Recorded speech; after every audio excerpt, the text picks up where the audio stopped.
एक छोटा सा कछुआ गलती से सड़क पर निकल आता है। वो आहिस्ता आहिस्ता चल रहा होता है कि अचानक एक तेज रफ्तार ट्रक इसे टक्कर मार देता है। कछुआ जख्मी हो जाता है, इसे काफ़ी चोटें लगती हैं। इसी वक्त एक प्यारी सी बिल्ली वहाँ से गुजर रही होती है। वो फौरन कछुए के पास आती है और देखती है कि वो कितने दर्द में है। बिल्ली का दिल पिघल जाता है।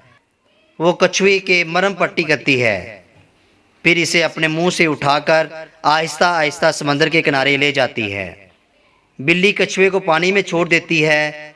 कछुआ इसका शुक्रिया अदा करते हुए मुस्कुराते हुए गहरे पानी में चला जाता है। मगर अचानक आसमान पर काले बादल छा जाते हैं। आंधी तूफान शुरू हो जाता है। लहरें ऊंची होने लगती हैं। बिल्ली का तवाज़ुन बिगड़ जाता है और वह एक लहर के साथ समंदर में गिर जाती है। वो ज़ोर ज़ोर से चीखने लगती है, मदद मदद, इसे तैरना नहीं आता।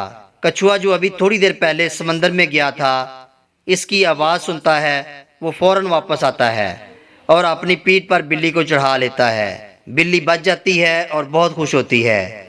इस प्यारी सी वीडियो के लिए एक लाइक तो बनता है।